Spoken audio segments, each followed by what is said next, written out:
Friends, yes sir Sharma academy में आप लोगों का स्वागत है। तो हम लोग पढ़ रहे थे राज्य के बारे में। ठीक है, तो राज्य में पढ़ चुके थे क्या?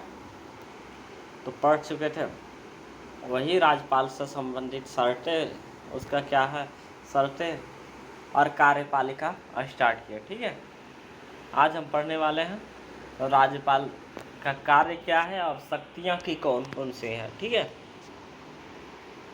तो राज्यपाल की शक्तियों की बात करें तो कार्यपालिका शक्तियाँ को देखें तो राज्य के सभी कार्यपालिका संबंधित कार्य आधिकारिक रूप से राज्यपाल के नाम से ही चलाया जाता है, जैसा कि केंद्र में राष्ट्रपति के नाम से।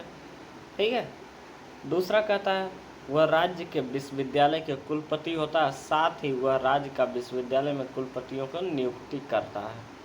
ठीक है, तीसरा कहता हुआ मुख्यमंत्री के राज्य के प्रशासन से जुड़ी और विधेयी प्रस्ताव के विषय में कोई भी जानकारी मांग सकता है।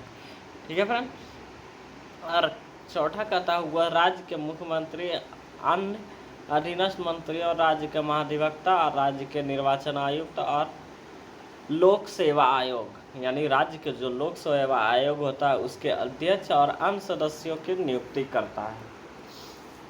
और अगला बात करें तो वह अनुच्छेद 356 के अंतर्गत राज्य के राष्ट्रपति शासन लगाने की सिफारिश राष्ट्रपति से कर सकता है। ठीक है फ्रेंड्स,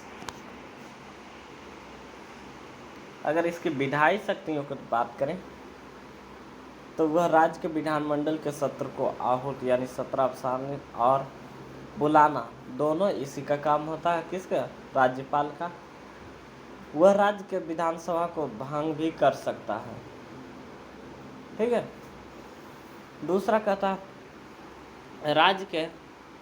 राज्य के विधान परिषद में 1/6 सदस्यों को मनोनीत करता है जो साहित्य, कला, विज्ञान, सहकारी आंदोलन एवं समाज सेवा में विशेष ज्ञान या व्यवहारिक अनुभव रखता हो। ठीक है, तीसरा कहता है जब राज्य विधानमंडल के अध्यक्ष एवं उपाध्यक्ष का पद रिक्त हो जाए तो राष्ट्रपति सदन में की कार्यवाही चलाने हेतु सदन के किसी भी सदस्य को नियुक्त कर सकता है।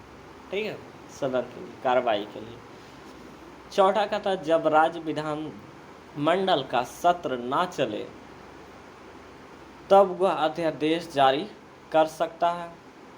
ऐसे अध्यादेश को आगे जारी रखने के लिए विधानमंडल का सत्र आरंभ होने से 6 सप्ताह के भीतर पारित करना अनिवार्य होता है।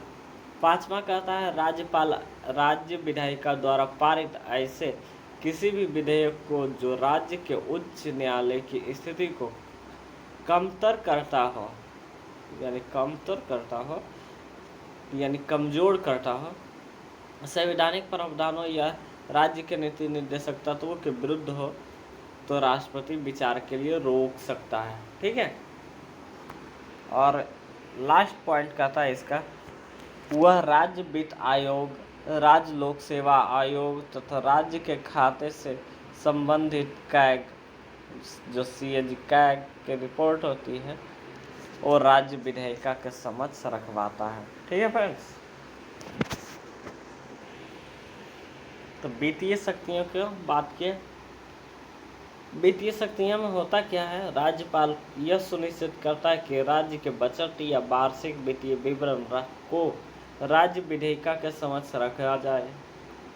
दूसरा कहता धन विधेयक को राज्यपाल की पूर्व सहमति से ही राज्य विधानमंडल में पेश किया जा सकता है। तीसरा कहता राज्य की सिफारिश पर ही अनुदान की मांग की जा सकती है। और चौथा कहता है पंचायतों और नगर पालिकाओं के वित्तीय स्थिति की समीक्षा करने के लिए राज्यपाल प्रत्येक 5 वर्ष के बाद राज्य वित्त आयोग का गठन करता है। और छठा कहता है किसी भी अप्रत्याशित खर्च को पूरा करने के लिए वह राज्य की आकस्मिक निधि से अग्रिम राशि जारी कर सकता है। ठीक है फ्रेंड्स, न्यायिक शक्तियों की बात करें, अगर राज्यपाल के पास न्यायिक शक्तियाँ क्या है तो संबंधित राज्यों के उच्च न्यायालय के न्यायाधीशों की नियुक्ति करता है, समय राष्ट्रपति जो है उच्च न्यायालय की न्यायाधीशों की नियुक्ति करते समय राष्ट्रपति द्वारा राज्यपाल से परामर्श किया जाता है, राज्यपाल से परामर्श करता है। दूसरा कहता है वह संबंधित राज्य के उच्च न्यायालय के परामर्श से जिला न्यायाधीशों की नियुक्ति, पदस्थापना और पदोन्नति करता है। ठीक है। तीसरा, वह राज्य के उच्च न्यायालय और राज्य लोक सेवा आयोग के परामर्श से राज्य के न्यायिक सेवा के लिए न्यायाधीशों की नियुक्ति को करता है। और चौथा, क्षमादान की शक्ति। क्षमादान की शक्ति क्या होता है? राज्यपाल दंड के से क्षमा या उसका प्रलंबन या विराम या परिहार जो होता है उसको निलंबन कर सकता है। राज्यपाल मृत्यु दंड की सजा को माफ नहीं कर सकता। ठीक है, मृत्यु दंड को माफ नहीं कर सकता, वो सीधे राष्ट्रपति के विपरीत राज्यों के राज्यपाल जो होते हैं उसके पास कोर्ट मार्शल द्वारा दिए गए दंड या सजा को माफ नहीं कर सकता है। ठीक है, कौन? राज्यपाल। अगला की बात करें, आर्टिकल 371 से 371 जे तक के तहत राज्यपाल की विशेष शक्तियां और उत्तरदायित्व क्या है? पहला, नागालैंड। ठीक है, नागालैंड में कहता है नागा हिल्स के ट्यूंगसांग क्षेत्र में आंतरिक अशांति जारी रहने का तक राज्य में कानून व्यवस्था के संबंध में, ठीक है, राज्य के कानून व्यवस्था के संबंध में राज्यपाल की शक्तियां रहती है। दूसरा कहता है असम में जनजातीय क्षेत्र के प्रशासन के संबंध में। तीसरा, मणिपुर राज्य में पहाड़ी क्षेत्रों के प्रशासन के संबंध में। चौथा, कानून राज्य के कानून के संबंध में अरुणाचल प्रदेश में। पांचवा, सिक्किम शांति के लिए और आबादी के विभिन्न भागों की सामाजिक और आर्थिक उन्नति सुनिश्चित करने के संबंध में। छठा, सौराष्ट्र और कच्छ के लिए अलग अलग विकास बोर्डों की स्थापना के संबंध में। कहाँ? तो गुजरात में। और सातवां, महाराष्ट्र विदर्भ और मराठा बार के लिए अलग अलग विकास बोर्ड की स्थापना के संबंध में। ठीक है फ्रेंड्स, ये राज्यपाल की शक्ति है। ठीक है, अगला कहता है नोट अगर देखें तो संविधान की 8वीं अनुसूची में राज्य के विशेष शक्तियों और उत्तरदायित्व प्रदान करने के लिए करती है। इसके पास विभिन्न SC मतलब ST अनुसूचित जनजातियों के लिए अलग अलग स्वायत्तता क्षेत्रों को स्वायत्त जिला परिषद को विभाजित करने की शक्ति होती है। ठीक है, राज्यपाल के विवेकाधीन कार्य क्या है? मतलब जो अपने स्वयं कर सकता है।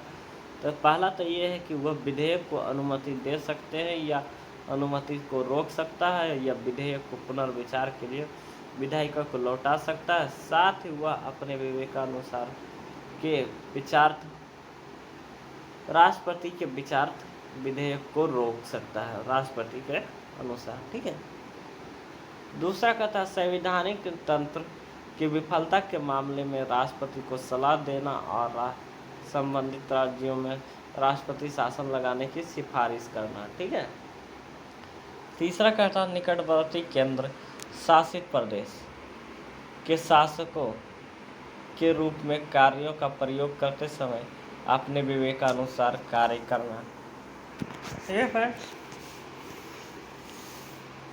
अगला राज्यपाल के पद से संबंधित मुद्दे कौन कौन सा मुद्दा उठा? तो सदन को असामयिक भंग करने के लिए वस्तुनिष्ठ जो होता है मानदंड का अभाव है।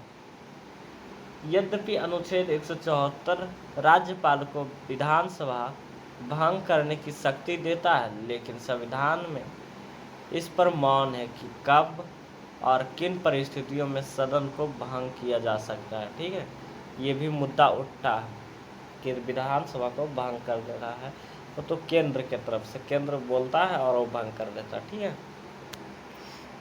दूसरा, विघटन के लिए राजनीतिक कारणों का हमला दिया जाना। तो इसमें कहता है भविष्य में राजनीतिक अस्थिरता की संभावना और उभरते गठबंधन को रोकने के लिए अक्सर राज्य विधानसभाओं को भंग कर दिया जाता है।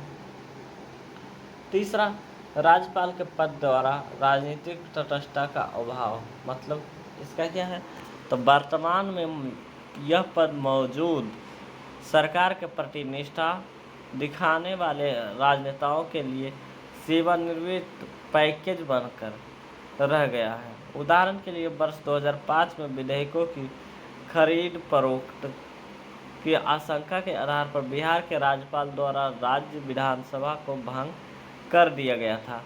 बाद में उच्चतम न्यायालय ने इस फैसले को अवैध और दुर्भावनापूर्ण बताया था। ठीक है फ्रेंड्स।